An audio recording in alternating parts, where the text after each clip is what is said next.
ખબરોમાં બન્યા રહેવા માટે બેલ આઇકોન દબાવો અને એબીપી અસ્મિતાને સબસ્ક્રાઇબ કરો। એક મહત્વના સમાચાર પ્રાપ્ત થઈ રહ્યા છે। ગઢડા સ્વામિનારાયણ મંદિરમાં સત્તા પરિવર્તન, ફરી આચાર્ય પક્ષ સત્તા પર। એક મહત્વના સમાચાર પ્રાપ્ત થઈ રહ્યા છે। ગઢડા સ્વામિનારાયણ મંદિરમાં સત્તા પક્ષ એસપી સ્વામીના સમર્થક પક્ષ ફરી સત્તા પર। ટ્રસ્ટ બોર્ડની બેઠકમાં દેવ પક્ષના ટ્રસ્ટીઓ સતત ગેરહાજર રહેતા સત્તા પરિવર્તન થયું છે। સત્તા પરિવર્તનના સમાચારની એસપી સ્વામીએ પુષ્ટિ કરી છે। તો ગઢડા સ્વામિનારાયણ મંદિરમાં સત્તા પરિવર્તન, ફરી આચાર્ય પક્ષ સત્તા પર આવ્યું છે। એસપી સ્વામીના સમર્થક પક્ષ ફરી એક વખત સત્તા પર આવ્યું છે। સત્તા પરિવર્તનના સમાચારની એસપી સ્વામીએ ખુદ પુષ્ટિ કરી છે। ટ્રસ્ટ બોર્ડની બેઠકમાં દેવ પક્ષના ટ્રસ્ટીઓ સતત ગેરહાજર રહેતા આ સત્તા પરિવર્તન કરવામાં આવ્યું છે। એસપી સ્વામીના સમર્થક પક્ષ ફરી સત્તા પર આવ્યું છે અને આ સત્તા પરિવર્તનના સમાચારની એસપી સ્વામીએ પુષ્ટિ કરી છે। આ અંગે વધુ જાણકારીઓ મેળવીએ સંવાદદાતા મહિપાલ પાસેથી। જી મહિપાલ। ચોક્કસ ગઢડા ગોપીનાથજી મંદિરની જો વાત કરવામાં તો જ્યારથી ગઢડા ગોપીનાથજી મંદિર ખાતેની ચૂંટણી યોજવામાં આવેલી હતી આચાર્ય પક્ષના દેવકો, ત્યારે ક્યાંક ને ક્યાંક વારંવાર આ મંદિર વિવાદમાં આવતું હોય છે।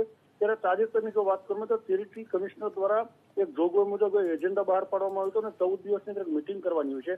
જે મિટિંગ 14 દિવસ દરમિયાન કરવામાં ન આવે હોય જેને ટેરિટરી કમિશનરની આ જોગવાઈ મુજબ આચાર્ય પક્ષના પાર્ષદ રમેશ ભગત દ્વારા હાલ આજે ચેરમેનની કેમરમાં જઈ અને પોતે હારતોલા કરી અને ચેરમેનની ખુરશી પર બેસી અને સત્તા પરિવર્તન કર્યું છે।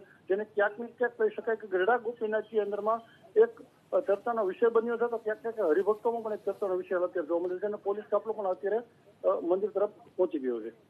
જી, તમામ જાણકારી બદલ આપનો આભાર।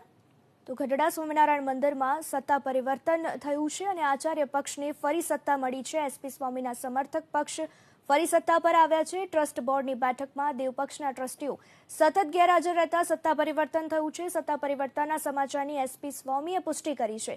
ગત ચૂંટણીમાં આચાર્ય પક્ષ પાસેથી સત્તા આંચકી દેવ પક્ષ સત્તામાં આવ્યો હતો।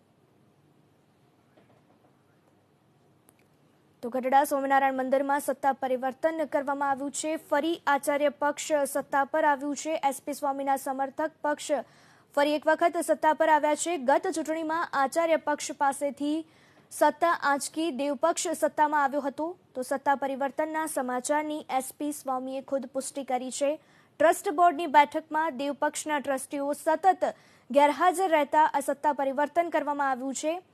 ગઢડા સ્વામિનારાયણ મંદિરમાં સત્તા પરિવર્તન થતા ફરી એક વખત આચાર્ય પક્ષ સત્તા પર આવ્યું છે। એસપી સ્વામીના સમર્થક સત્તા પર આવ્યા છે। જોકે ગત ચૂંટણીમાં આચાર્ય પક્ષ પાસેથી સત્તા આંચકી દેવ પક્ષ સત્તામાં આવ્યો હતો। ટ્રસ્ટ બોર્ડની બેઠકમાં દેવ પક્ષના ટ્રસ્ટીઓ સતત ગેરહાજર રહેતા આ સત્તા પરિવર્તન કરવામાં આવ્યું છે અને સત્તા પરિવર્તનના સમાચારની એસપી સ્વામીએ પુષ્ટિ કરી છે। તો ગઢડા સ્વામિનારાયણ મંદિરમાં સત્તા પરિવર્તન કરવામાં આવ્યું છે। એસપી સ્વામીના સમર્થક પક્ષ ફરી સત્તા પર આવ્યા છે। ટ્રસ્ટ બોર્ડની બેઠકમાં દેવ પક્ષના ટ્રસ્ટીઓ સતત ગેરહાજર રહેતા આ સત્તા પરિવર્તન કરવામાં આવ્યું છે। સત્તા પરિવર્તનના સમાચારની પુષ્ટિ એસપી સ્વામીએ કરી છે।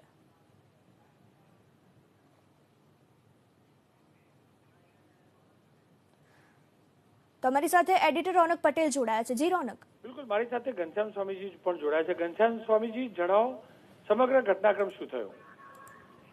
જી, ગઢડા ગોપીનાથજી દેવ મંદિર એક સ્વામિનારાયણ સંપ્રદાયનું ખૂબ આસ્થાનું કેન્દ્ર છે। સ્વામિનારાયણ ભગવાને જેને ઘર બનાવ્યું છે। ગઢડા મંદિરની વહીવટી એક સ્કીમ ઘડી કાઢવામાં આવેલ છે। જે સ્કીમ મુજબ અત્યાર સુધી દેવ પક્ષનું શાસન હતું। ગઈ 22/11 રોજ દેવ પક્ષના ચેરમેન દ્વારા એક મિટિંગનું, બોર્ડની મિટિંગનું આયોજન કરવામાં આવ્યું હતું। એ લોકોના આંતરિક ક્લેશને હિસાબે બોર્ડની મિટિંગ થયેલ નહીં, કોરમનો અભાવ થયેલ, મિટિંગ મુલતવી રહેલ। નિયમાનુસાર ગઢડા મંદિરની બની ઘડેલી સ્કીમની અંદર 2 સપ્તાહમાં અને કે 15મા દિવસે એ પુનઃ મિટિંગ યોજાવી જોઈએ। ચેરમેનશ્રી એજન્ડા કાઢે તો પણ ભલે અને ન કાઢે તો કોઈ ટ્રસ્ટીઓ મળીને પણ એજન્ટો કાઢી શકે। એ રૂલ્સ મુજબ આજે 15મો દિવસ હતો। તો સેકન્ડ મિટિંગનું આજે આયોજન કરવામાં આવ્યું હતું. આજે પણ દેવ પક્ષના 3 ટ્રસ્ટીઓ ગેરહાજર રહેલ. ચેરમેનશ્રીની હાજરી હતી, પણ 3 ટ્રસ્ટીઓ અહીંયાથી રમેશ ભગત સહિત જતા ચેરમેનશ્રી અહીંયાથી પલાયન કરી ગયેલ. સેકન્ડ મિટિંગ છે એનો રૂલ્સ એવો છે, એમાં કોઈ કોરમનો બાદ નથી. એક સભ્યની પણ એ મિટિંગ માન્ય ગણવામાં આવે છે. તો આજે 3 સભ્યો દ્વારા મિટિંગ કરી અને પૂર્વ ચેરમેન હરિજીવનદાસજીને નિવૃત્ત કરવામાં આવેલ છે અને પાર્ષદ રમેશ ભગતને ચેરમેન તરીકે વરણી કરવામાં આવેલ છે. અને ગઢડા મંદિરની ઘડી કાઢેલ સ્કીમના નિયમ મુજબ કોઈ પણ ટ્રસ્ટી અન્ય કોઈ ટ્રસ્ટનો ટ્રસ્ટી હોય તો એ ગઢડા મંદિરના ટ્રસ્ટી તરીકેની લાયકાત ધરાવતો નથી. હરિજીવન સ્વામીજી જે પૂર્વ ચેરમેન છે તેઓ શ્રી એમની ડાકોરની અંદર પ્રાઇવેટ એક સંસ્થા છે, એ સંસ્થાના મેનેજિંગ ટ્રસ્ટી છે. એટલે આ નિયમાનુસાર એમનું ટ્રસ્ટી પદ પણ અત્યારે રદ કરેલ છે. હાલ ગઢડા મંદિરના ચેરમેન પાર્ષદ રમેશ ભગતે ચેરમેનનો ચાર્જ સંભાળી લીધેલ છે. સ્વામીજી, કદાચ ચેરિટી કમિશનરની પણ ભૂમિકા આવતી છે, હું જાજુ જાણતો નથી, પણ હું સમજુ છું એ પ્રકારે. તો શું એ પ્રકારનો કોઈ કાનૂની વિવાદ થવાની કોઈ આશંકા શક્યતા ખરી?